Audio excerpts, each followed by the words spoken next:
going forward, the focus is going to be on value-added products for autos. Is there any sort of internal target that you've set which says that, okay, this year I'm going to increase my supply to auto products by so and so much percentage? I mean, what's the plan, especially with, some bit of pressure being seen on auto demand as well in the country? No, if the auto demand goes down, maintaining the market share is quite easy. So that's not the issue. Look, we, as per our long-term plan, we expect auto to grow in a particular manner. What we have sized our plant and facilities is to match that. Our objective is to keep our market share of business in the automotive business somewhere around 40 to 42%. And that's the plan we have, and all our investments, all our efforts in terms of product development, all our R&D work, everything is keeping that as a target. And that's the way the investments have been phased out. And right now, what's your share in the auto market? Same. Okay, so you want to maintain. But it may so happen that in a particular year or a particular half year, our production facilities ramp up may not match with the demand that particular quarter or that particular half year. So there can be a bit of a mismatch. You may come down from 42 to 38, again go back to 42. Will happen, but over a period of time, that's our aim. 40 to 42% is what will be our share of business of the automotive. And because of this focus on auto, we're also looking at integrating your products from Europe and so on. Can you tell us more about that? I mean, how is that integration taking place, especially with regards to the expertise and the technology from Europe?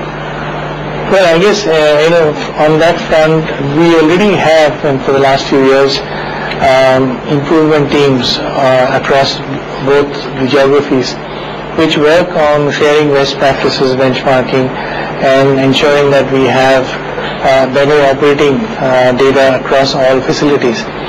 As part of our long-term strategy, we would certainly be focusing on more value-added products in India, and that's been a stated strategy. So wherever European products or capability have the opportunity to transfer in terms of knowledge or technology as part of sharing as one company, we will continue to do so, and especially in products like packaging and special steels and so on. So that's part of our overall plan. What's the outlook for Europe? Because the operations have shown some bit of a turnaround in the last quarter. Do you see that continuing, or will the pressure return? You see, Europe is not one story. Europe is quite an aggregation of stories.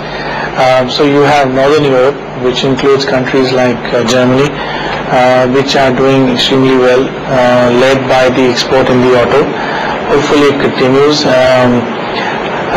There are other engineering goods and engineering products which are doing well. The earth-moving, lifting excavators are doing well because of the mining activities globally.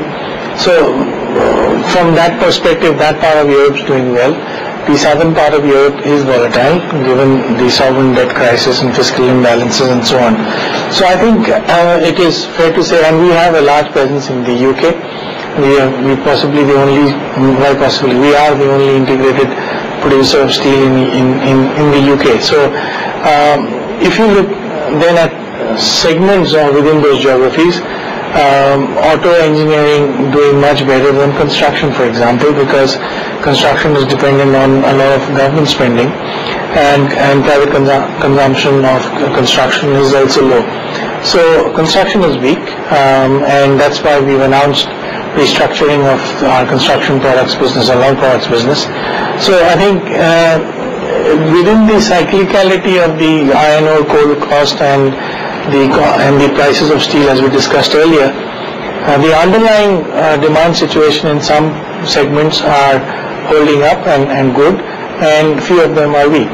But what capacity are the European operations running at currently? Around 18 million tons, 17, 18 million tons. Look, we have mothballed, or we have now sold a T-side plant, which takes out, let's say, about 2 million tons. So it's 17.5. That's the nameplate capacity. And I mean, what capacity are the? It's about 80-85%. Just one question with regards to the backward integration for your European operations. Now with Riversdale out of the way, what percentage of both iron ore and coking coal are integrated, and really, how do you plan to take that forward in the coming years? Reverse deal is actually not out of the way. Reverse deal is very much in the plan.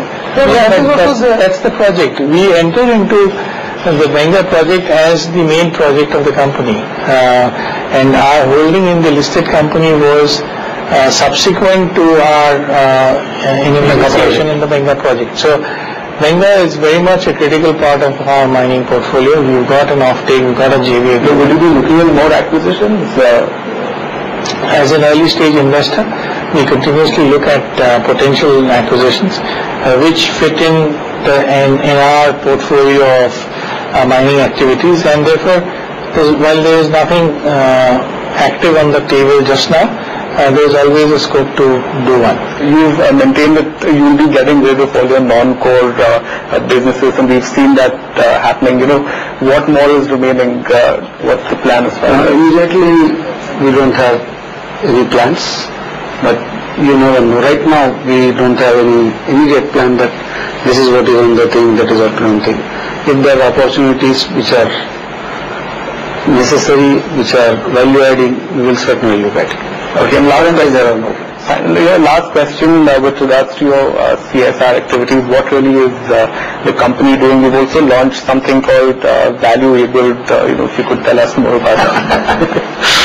No, basically that's a new campaign which is saying value is stronger than steel, because what's going on right now as atmosphere, we thought we should reposition our value system back to all our stakeholders. But here is a company which has maintained this for last 100 years and which will continue to maintain for times to come. What's your take on what's happening right now, especially with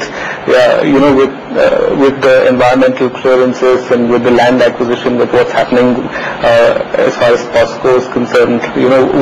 It's really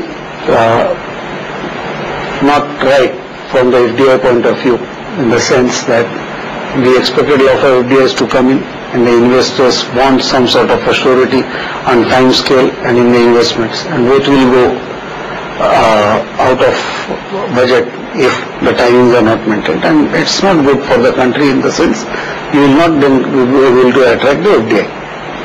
So far as we have started by the question with our CSR activities, we are committed to that in a big way, and wherever we are, we will continue to do, and we have decided our thrust area will be education, employability, health and drinking water, which is the area where we concentrate, not only where we are, which affect our own township, etc., but people who are not even connected with us, which is in the surrounding areas, both at Jamshedpur as well as our mines and in the Orissa part. Thanks, sir. Thank you.